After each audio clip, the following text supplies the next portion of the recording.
I should have never walked through that cemetery at 3 a.m. But what marked me that night, what burned itself into my skin, made me realize something terrifying. The dead aren't waiting to come back. They're already here. They've been here for months. Wearing faces you know. Speaking with voices you trust. And in 48 hours they'll stop pretending. My name is Marcus Wells. And I'm the only one who can still see the truth. The old cemetery stretched before Marcus like a sea of broken teeth. Weathered headstones jutted from the earth at unnatural angles. Fog rolled across the ground in thick waves. It was 3 in the morning when he heard the first whisper. Marcus had taken this shortcut 100 times before. Tonight felt different. The air tasted metallic on his tongue.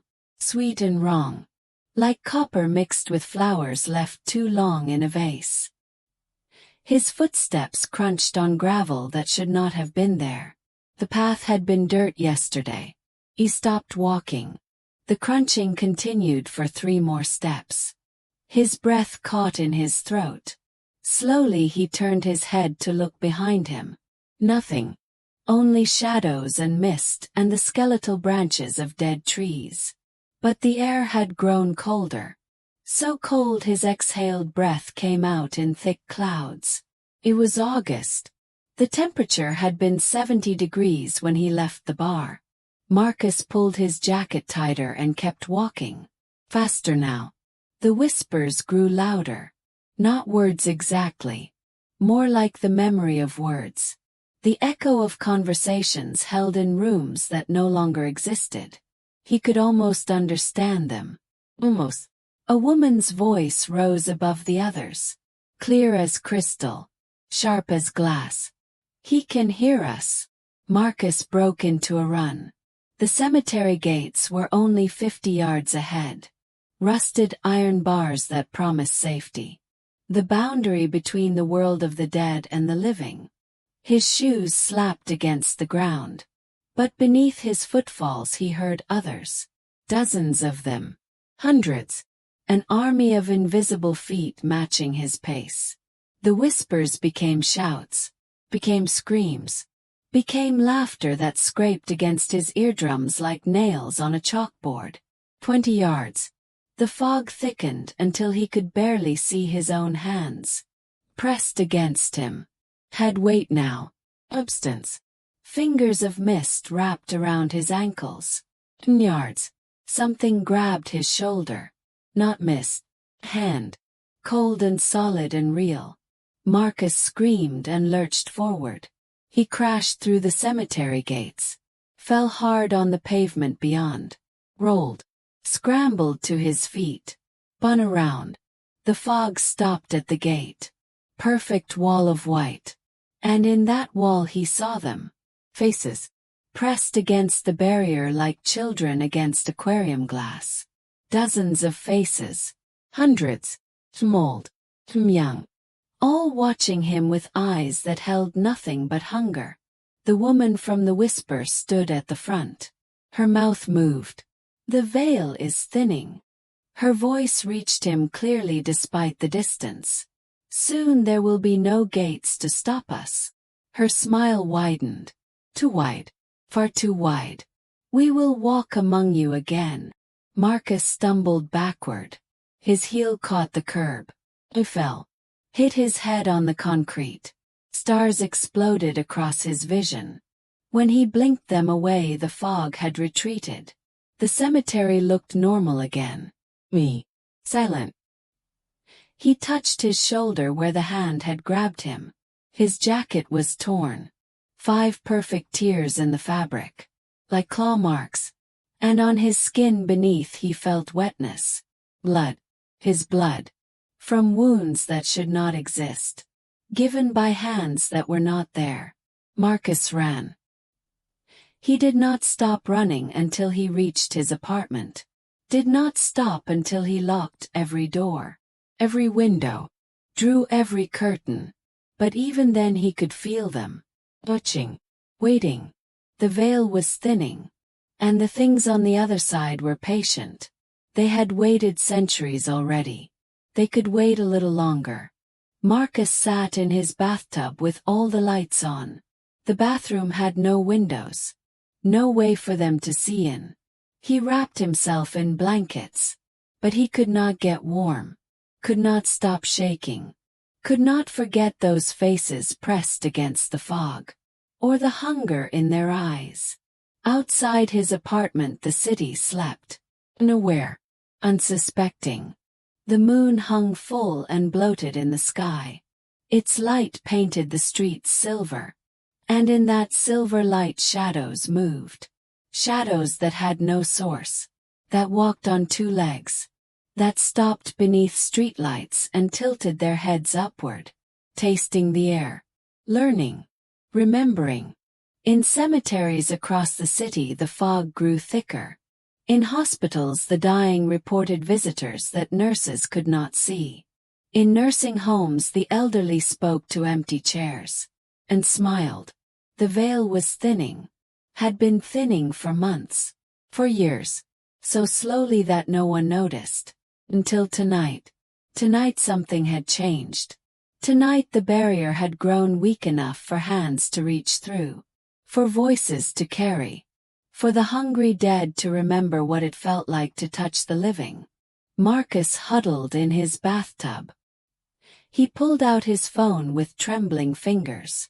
Searched for answers. Found only questions. Reports from around the world. Sightings. Encounters. Phenomena that science could not explain. All of it dismissed. Rationalized.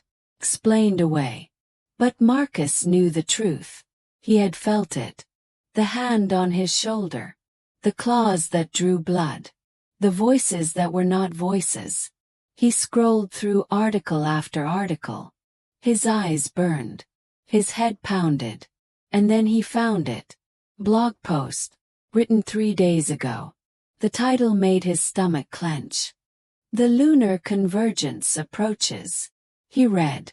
His hands shook harder with each word. The moon had entered a rare alignment. One that occurred only once every 1,000 years. An alignment that ancient texts warned against. When the boundaries between life and death grew thin.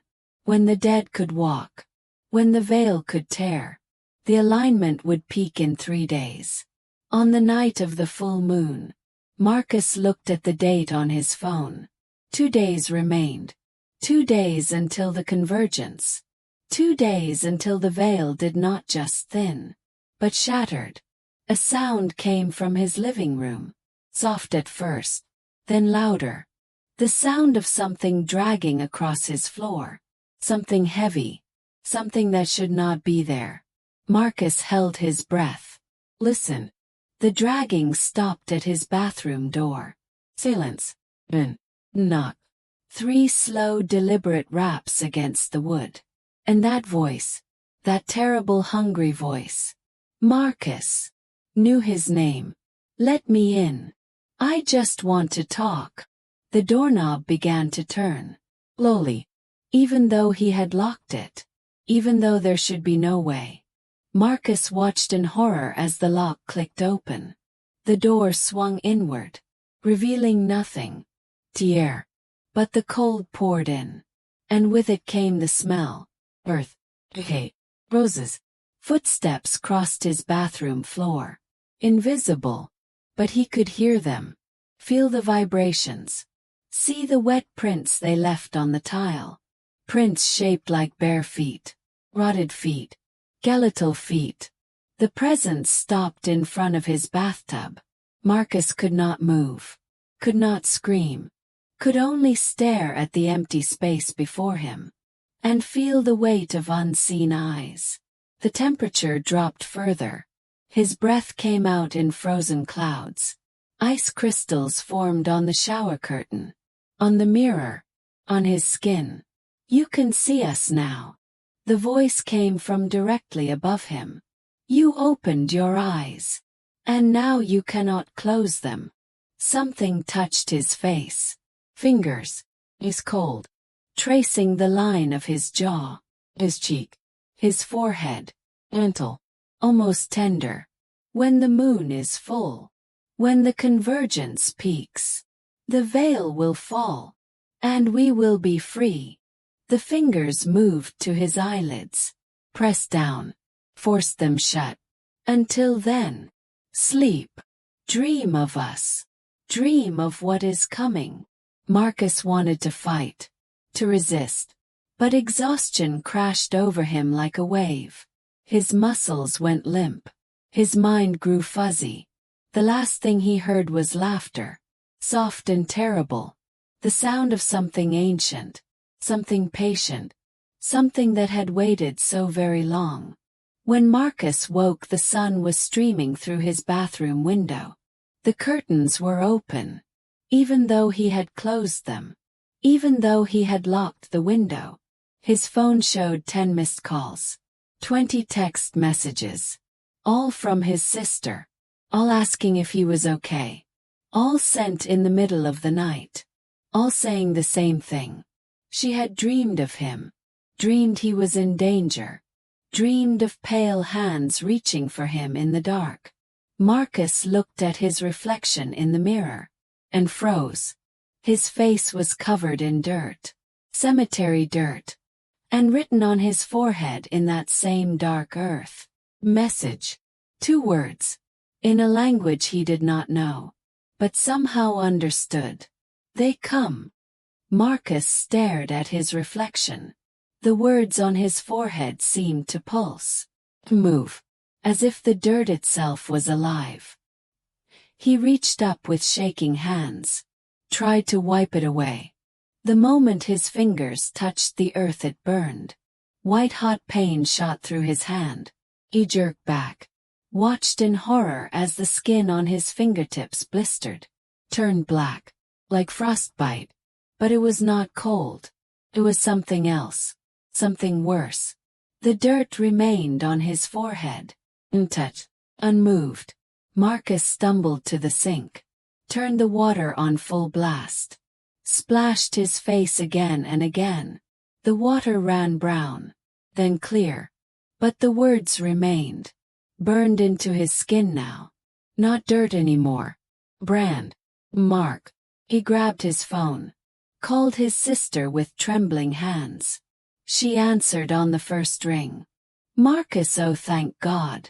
Her voice was frantic, raw from crying. I have been so worried. I had the worst dream. There were things in your apartment. Dead things. They were touching you, marking you. Marcus felt his throat close. Sarah, I need you to listen to me. His voice came out hoarse, broken. Do not come to my apartment. Do not come looking for me. Something is happening. Something terrible. Silence on the other end. What is on your forehead, Marcus? His blood went cold. How do you know about that? I can see it. Her voice dropped to a whisper. Right now. I am looking at you. Even though you are miles away. I can see you standing in your bathroom. I can see the words. I can see them watching you. Marcus spun around. The bathroom was empty.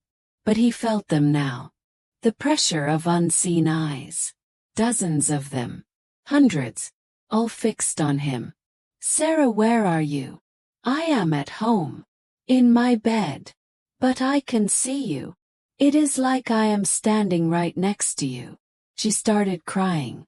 Marcus, what is happening to us? He had no answer. Could give no comfort. Lock your doors. Do not let anyone in. And whatever you do, do not look in mirrors. Do not look at reflective surfaces. They use them. They use them to watch. He hung up before she could respond. Grabbed a towel. Covered the bathroom mirror. Then every mirror in his apartment. Television screen. The windows. Anything that could show a reflection. By the time he finished, the sun was high in the sky. But his apartment remained cold. Dark. The shadows in the corners seemed deeper than they should be. Longer. They moved when he was not looking directly at them. He could sense it, feel it. The walls themselves seemed to breathe. Marcus knew he could not stay here. Not with one day left until the convergence. Not with them already inside. Already marking him. He grabbed his keys. His wallet. Headed for the door. His hand was on the knob when he heard it. Child's voice. Singing. Coming from his bedroom. Ring around the rosy. Pocket full of posies. Ashes, ashes. We all fall down. Marcus froze. He lived alone. Had lived alone for 3 years. There were no children in his building. The singing continued. Sweet and clear. But wrong. The melody was off.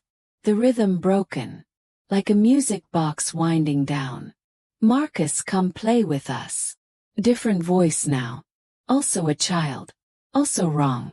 We have been waiting so long. So very long. And you can see us now. You are marked. You are ours. He ran. Did not look back. Did not stop to close the door. Just ran down the hallway. Down the stairs. Out into the bright afternoon sun. The light should have been a relief. Should have felt safe. But even in the daylight he could feel them. Clinging to his shadow. Whispering in the spaces between sounds. Marcus got in his car. Drove without destination. Just away. Away from his apartment. Away from the voices. Away from the things that wore children's faces. He drove for hours. Until the gaslight came on. Until he found himself on a country road.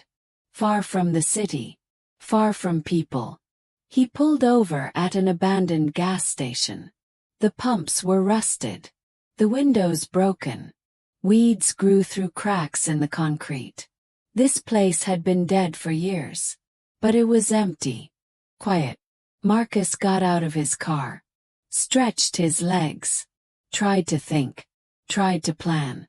One day until the convergence. One day until the veil fell completely. He needed answers.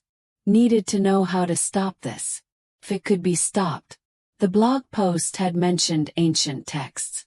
Warnings from cultures long dead. There had to be more information. Had to be something. He pulled out his phone. No signal. Course. He was in the middle of nowhere. Marcus walked around the gas station. Looking for anything. Any clue. Any sign. That was when he saw the symbols. Carved into the concrete foundation. Hidden beneath the weeds. Old symbols. Older than the gas station. Older than the road. He knelt down. Pulled the vegetation away. The symbols covered the entire foundation. A circle of them. Forming a pattern. Ward. Protection. Someone had known. Had tried to prepare.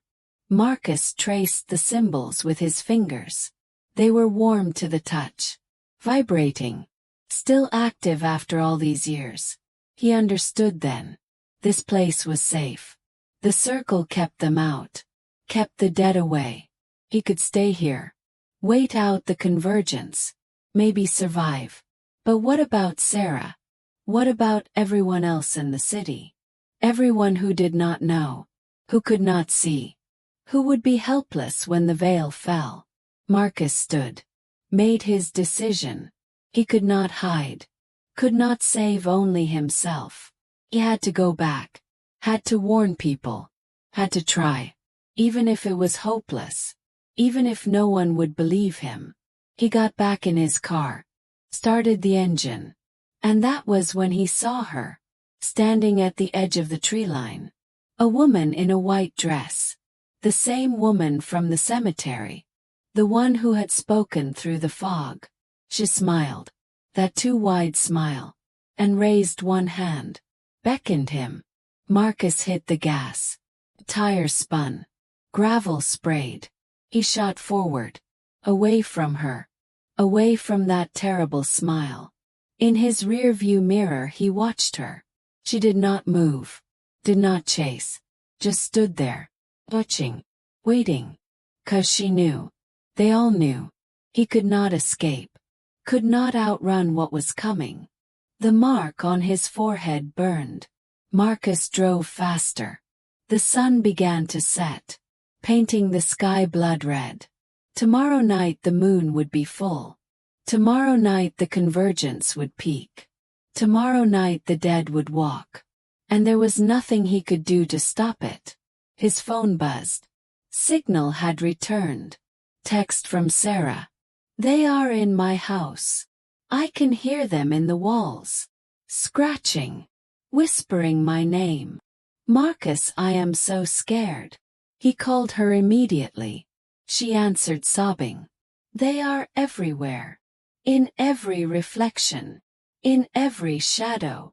They say I belong to them now. They say you promised me to them. Did you, Marcus? Did you promise me? I would never. His voice cracked. I would never do that. Then why do they keep saying it? Why do they know things about me? Things no one knows. Secret things. Shameful things. Marcus felt ice in his veins. What kind of things? Sarah went quiet. When she spoke again her voice was different. Hello. They say I wanted Mom to die. When she was sick. They say I prayed for it. So I would not have to take care of her anymore. Sarah, that is not true. But it is, Marcus. She was crying harder now. I did pray for it. Just once. One weak moment. And they heard me. They have been waiting. Listening. They know all our dark thoughts. All our buried sins. And now they are coming to collect. The line went dead. Marcus tried calling back. No answer. Just ringing. Then voicemail. He was still 2 hours from the city. 2 hours from Sarah. He pressed the accelerator to the floor. The engine screamed. The speedometer climbed. The sky grew darker. Night was falling. And with the darkness they would grow stronger. The veil would thin further. Until tomorrow. Until the convergence. Until the end. Marcus saw lights ahead. Town. Maybe 1,000 people. He slowed down. Something was wrong. The streets were empty. Every house dark. No cars moving. No signs of life. He drove through the main street. Past the general store. The diner. The church. All abandoned. All silent. Then he saw them. In the town square. Gathered in a circle. The entire population. Men, women and children. All standing perfectly still. All facing inward. All staring at something in the center. Marcus stopped his car. Got out. Approached slowly. His footsteps echoed in the silence. No one turned to look at him. No one moved. They just stood. And stared. He pushed through the crowd. They parted like water. Still not looking at him. Still focused on the center. Marcus reached the inner ring. And saw what held their attention. Hole. In the ground. 10 feet across. Perfectly circular. And deep. So deep he could not see the bottom. But he could hear what came from below. Voices. Thousands of them. Calling. Pleading. Demanding. Let us out. Let us rise. Let us walk again. Let us taste. Let us feast. The people around him began to move. In unison. Like puppets on strings. They stepped forward. Toward the hole. One by one. Marcus grabbed the nearest person. A man in his 50s. Shook him. Stop. Wake up. Do not do this. The man turned his head. His eyes were white. Completely white. No pupils. No iris. Just white. His mouth opened. And that voice came out. The voice from his bathroom. From the cemetery. You cannot stop this. The veil is already torn. We are already here. Already inside them. Inside you. The man stepped into the hole and fell. Marcus lunged forward. Too late. The man disappeared into the darkness. No scream. No sound. Just gone. Another person stepped forward. Woman. Then another. Teenage boy. They walked into the hole. One after another. Feeding it. Filling it. Marcus backed away. Horror flooding through him. This was happening everywhere. He knew it now. In every city. Every town. Every home. The dead were rising. And the living were letting them. Were giving themselves willingly. 'Cause they had no choice. The mark on his forehead pulsed. Burned. He understood. He was marked to witness. To watch. To carry the knowledge of what was coming. And to survive. So he could tell. So he could spread the fear. So others would know. Would give in. Would accept. Marcus ran back to his car. The townspeople continued their march. Into the hole. Into the darkness. Into whatever waited below. He drove. West. Reckless. The mark burning hotter with every mile. His phone rang. Sarah. He answered. Marcus. Her voice was calm now. To come. They are beautiful. I was wrong to be afraid. They just want to come home. They just want to be with us again. Sarah, no. You have to fight. You have to resist. She laughed. Soft and gentle. Why would I resist? They are showing me such wonderful things. Such beautiful lies we tell ourselves about death. About endings. But there are no endings, Marcus. Only transformations. Only changes. And tomorrow night, when the moon is full, we will all change together. The line went dead again. Marcus threw the phone. It shattered against the dashboard. He was alone now. Truly alone. The only one who could still see clearly. Still think. Still fear. The city lights appeared on the horizon. Glowing against the dark sky. But the glow was wrong. Flickering. Pulsing. Like a heartbeat. Like something alive. Marcus drove toward it anyway. Toward the end. Toward the convergence. Toward whatever dawn would bring. If dawn came at all. The mark on his forehead burned brightest now. Beacon. A warning. Promise. He was marked. He was chosen. He would witness. And when it was over. When the veil had fallen completely. When the dead walked freely among the living. He would remain. To remember what the world had been. Before the night the boundary broke. Before the convergence. Before they came home. The city skyline pulsed with that sickly light. Marcus gripped the steering wheel harder. His knuckles white. His breath coming in short gasps. The highway was empty. Completely abandoned. Cars sat motionless on the shoulder. Doors hanging open. Drivers gone. Taken or given themselves willingly. He passed a minivan. The back window still had a family sticker. Mom, dad, 2 kids and a dog. All of them gone now. All of them waiting for tomorrow night. The radio crackled to life. Static at first. Then voices. Dozens of them speaking in unison. Citizens are advised to remain in their homes. Lock your doors. Cover your mirrors. Do not answer if someone calls your name. Do not look into dark corners. Do not listen to the voices of the dead. The broadcast cut off. Replaced by that singing again. Children's voices. Tomorrow comes the moon so bright. Tomorrow comes the endless night. Tomorrow opens wide the door. Tomorrow we are yours forevermore. Marcus turned the radio off. But the singing continued. Coming from everywhere. From the air itself. He entered the city limits. The streets were chaos. People running in every direction. Some screaming. Some laughing.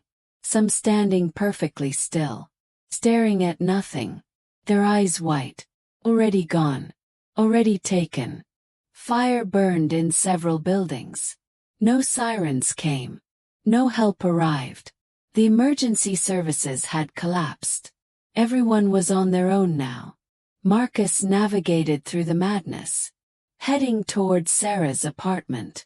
He had to reach her, had to try, even if she was already lost, even if it was too late. A man stumbled into the street. Marcus slammed on the brakes. The man pressed his face against the windshield. His eyes were his own. Still human. Still afraid. Please help me. Blood ran from his nose. From his ears. They are inside my head. I can feel them. Burrowing. Digging. Please make them stop. Marcus started to open his door. The man's expression changed. His eyes rolled back. White consumed them. His mouth stretched into that too wide smile. False hope is the cruelest gift. The voice that came out was not his own. Not one voice. Many. Layered. Ancient. The man stepped back. Turned. Walked away into the darkness. Marcus drove on. Sarah's building came into view. Most windows were dark. But some flickered with candlelight. People barricading themselves inside. Trying to wait it out. Not understanding. There was nowhere to hide. Nowhere safe. The dead did not need doors. Did not need windows. They came through mirrors. Through shadows. Through the spaces between thoughts. Marcus parked. Ran to the entrance. The lobby was empty. The security desk abandoned. Coffee still steaming in a forgotten cup. He took the stairs. The elevator could not be trusted. Too enclosed. Too dark. Too much like a tomb. 4th floor. Sarah's apartment was at the end of the hall. The hallway lights flickered. In the darkness between flickers he saw them. Figures standing in doorways. Watching. Waiting. He ran faster. Reached Sarah's door. It was open. He pushed inside. Sarah. No answer. The apartment was trashed. Furniture overturned. Pictures torn from walls. Mirrors shattered. But Sarah had done that. He could tell. She had tried to protect herself. Tried to keep them out. Sarah, where are you? A sound from the bedroom. Soft crying. Marcus moved toward it. His heart hammering. The mark on his forehead burning so hot now. He pushed the bedroom door open. Sarah sat in the corner. Knees pulled to her chest. Rocking back and forth. Her eyes were closed. Tears streaming down her face. Do not look at me, Marcus. Her voice was strained. Desperate. Please do not look at me. Sarah, I am here. I am going to help you. She laughed. Broken sound. You cannot help. No one can. They are already inside. Already changing me. I can feel it. Feel them rewriting who I am. Taking my memories. Replacing them. Soon I will not remember being human. Soon I will be one of them. Marcus knelt beside her. Reached out. Look at me, Sarah. No. She pressed herself harder against the wall. If I look at you, they will see you through my eyes. They will know you deeper. And they will take you faster. I am protecting you.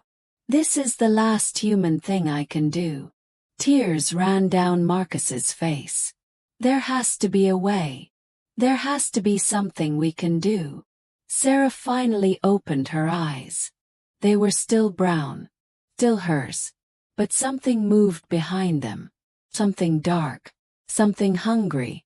The convergence happens at midnight. When the moon reaches its peak. That is when the veil falls completely. But Marcus. She grabbed his hand.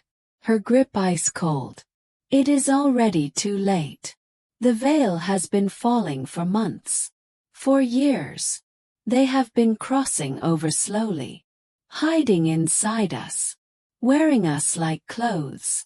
Tomorrow night is not when it begins. Tomorrow night is when they reveal themselves. When they stop pretending. When they stop hiding. Marcus felt his stomach turn. How many? How many are already here? Sarah smiled. That terrible too wide smile. All of them. Her voice changed. Became many voices. Every human who ever lived. Every death ever died. We have all been waiting. All been crossing. All been preparing. And now, finally, after so long, we can stop pretending to be you. And simply be. Sarah's body convulsed. Her back arched. Her mouth opened impossibly wide. And something crawled out. Not physical. Not solid. But visible. A shape made of shadow and hunger. It pulled itself from her throat. From her eyes. From her skin. Sarah collapsed. The thing stood over her. Looked at Marcus. Tilted its head. You are marked to witness. To remember. To carry the truth forward. You will live. You will see the new world. The world where death is not the end. Where the dead and living are one. Where the veil is gone forever. Lean closer. His face shifting. Becoming his mother. His father. Friends long dead. Everyone he had ever lost. All of them staring out from that one shape. Is that not what you always wanted, Marcus? To see them again. To have them back. Tomorrow night you will. Tomorrow night everyone will. Reached out. Touched his forehead. The mark flared. Pain exploded through his skull. Images flooded his mind. The world tomorrow. Cities filled with the dead. Walking. Living again. But wrong. Oh wrong. Wearing human faces like masks. Speaking with human voices like echoes. But underneath. Always underneath. That hunger. That darkness. That wrongness. The living would not know. Would not see. Would welcome their dead with open arms. Would embrace them. And be consumed. Not killed. Worse. Replaced. Hollowed out. Until everyone was them. Until humanity was a memory. Costume they wore. A play they performed. Marcus saw it all. Saw the end. Saw the future. Saw what tomorrow would bring. The thing pulled its hand back. Marcus fell. His vision swimming. His mind reeling. Now you know. The voice echoed in his skull. Now you understand. There is no stopping this. No preventing it. No escape. The convergence is not an event. It is a completion. The culmination of every death that ever was. Every ghost that ever haunted. Every spirit that ever lingered. All of us. Coming home. The thing bent down. Touched Sarah's body. He stirred. Sat up. Her eyes opened. Completely white. She smiled at Marcus. Hello, brother. The voice was not hers. Thank you for bringing me back. Marcus scrambled backward. Hit the wall. Sarah, fight this. I know you are still in there. The thing wearing Sarah's face laughed. She is here. Watching. Screaming. But so far away now. So very far. Stood. Walked to the window. Looked out at the city. Tomorrow at midnight the moon will be full. Tomorrow at midnight the veil will fall. Tomorrow at midnight we all come home. And Marcus. Turned back to him. You will watch it happen. You will see it all. You will survive. Because someone must remember. Someone must know. What the world was. Before it became ours. Marcus ran. Out of the bedroom. Out of the apartment, down the stairs, into the street. The city burned around him. People screamed. People laughed. People stood silent with white eyes. The sky above churned. Clouds moving in impossible patterns. The moon hung huge and bloated. Not full yet. Close. Too close. Hours remained. Only hours. Until midnight. Until the convergence. Until the end. Marcus ran through the chaos. No destination. No plan. Just running. The mark on his forehead pulsed. Countdown. A warning. Promise. He would witness. He would survive. He would remember. And that was the cruelest gift of all. Marcus ran until his lungs burned. Until his legs could carry him no further. He collapsed in an alley between two buildings. The sounds of the dying city echoed around him. Screams, laughter, singing, all blending into one terrible symphony. He pulled out his shattered phone. Miraculously it still worked. The screen cracked but functional. 11:45. 15 minutes until midnight. 15 minutes until the convergence. Marcus looked at the sky. The moon hung directly overhead now. Swollen and bright. Casting everything in silver light. The clouds had stopped moving. The air had gone still.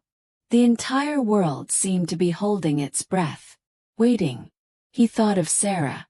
Of his parents buried years ago. Of everyone he had ever loved and lost. Tomorrow they would all come back. But they would not really be back. Just things wearing their faces. Speaking with their voices. Hollow echoes of who they had been. The mark on his forehead burned hotter. Marcus touched it. Felt the raised skin. The permanent scar. His burden. His curse. To witness and remember. 11:50. 10 minutes. He heard footsteps approaching. Slow and deliberate. Marcus looked up. A figure stood at the mouth of the alley.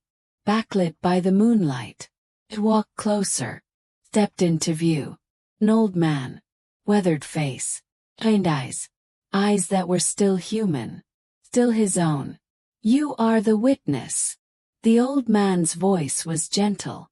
Tired. I can see the mark. Marcus nodded. Unable to speak. The old man sat down beside him. Groaned as his joints protested. I have been looking for you. Looking for the one who would see. Who would remember. He pulled out a worn leather journal. Handed it to Marcus. My grandfather gave this to me. His grandfather gave it to him. And so on. Back hundreds of years. We have always known this day would come. The convergence. The returning. The end of the veil. Marcus opened the journal. Pages and pages of writing. Different hands. Different languages. All saying the same thing. Warnings. Records. Preparations. Every 1,000 years the alignment happens. The old man continued. Every 1,000 years they try to cross. To come back. To reclaim the world. And every 1,000 years someone must witness. Must remember. Must carry the truth forward. Marcus felt tears on his face. Why? Why must someone remember? What purpose does it serve? The old man smiled sadly. Because memory is the only weapon we have. The only thing they cannot take. They can wear our bodies. Speak with our voices. Live our lives. But they cannot have our memories. Cannot truly know what it means to be human. Unless we forget. Unless we give in completely. Unless we stop remembering who we were. He pointed to the journal.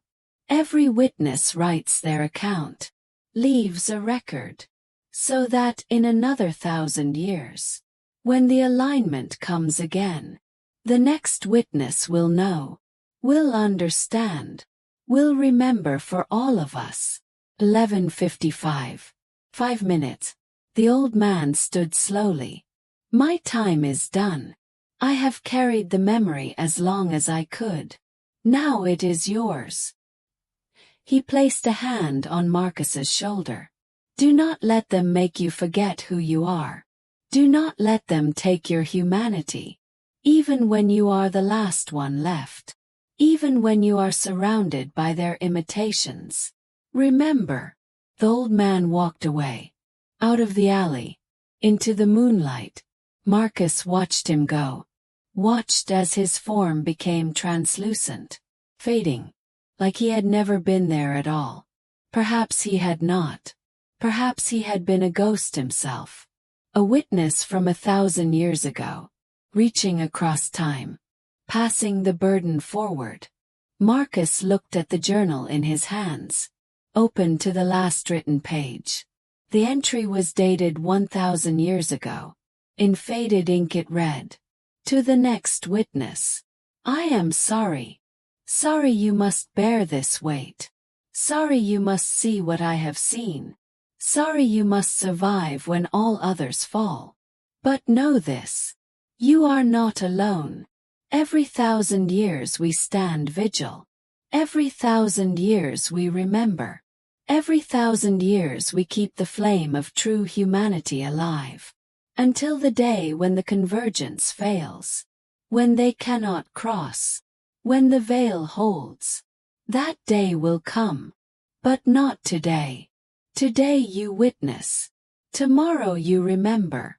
And in 1,000 years. You pass it on. Marcus pulled out a pen from his pocket. Turned to a blank page. Midnight. The moon reached its peak. The entire world went silent. Completely silent. No wind. No breath.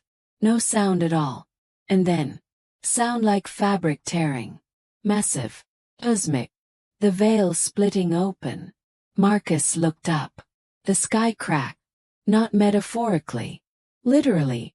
Like glass shattering. And through the cracks poured light. Cold silver light. The light of the space between life and death. It washed over the city. Over the world. And everywhere it touched. The dead rose. Not from graves. They were already here. Already inside the living. But now they stopped pretending.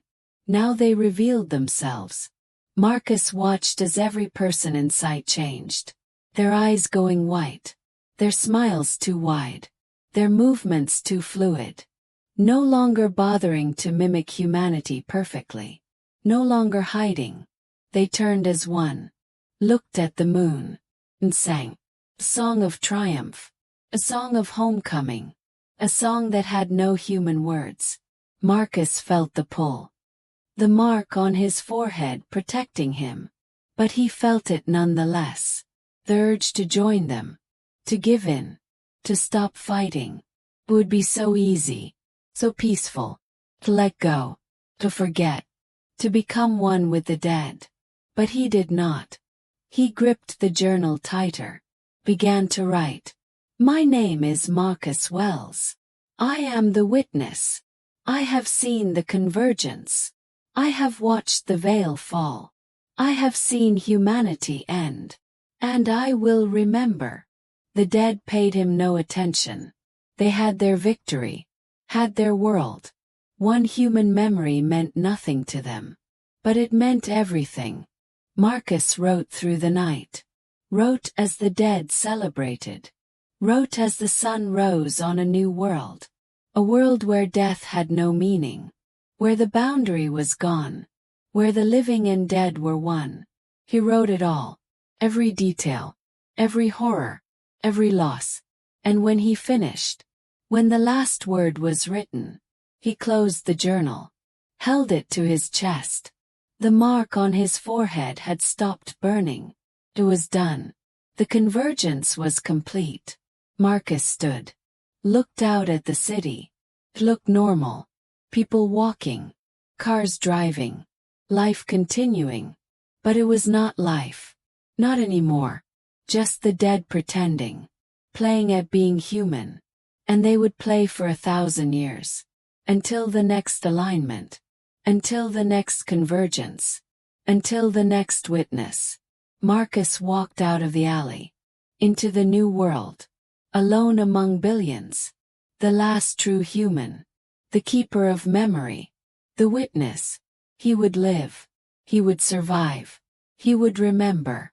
And in 1,000 years, when the cycle began again, he would pass the journal on. Would warn the next witness. Would ensure that humanity, true humanity, never completely died. The mark on his forehead glowed faintly. Reminder. Burden. Purpose. Marcus walked through the city of the dead. His city now. His world. His vigil.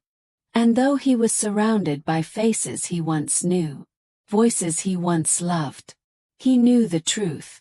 He remembered. And that made all the difference. The sky was clear. The sun warm. The world continued. But Marcus Wells walked alone. The witness. The remember. The last keeper of what it meant to be truly human. Until the stars aligned again.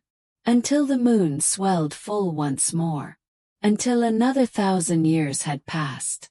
And the veil between worlds thinned once again. But that was a burden for the future. For now, Marcus simply walked. And remembered. And survived. The end had come. The new beginning had started. And in between, one man carried the memory of everything that was lost. Everything that mattered. Everything human. Forever.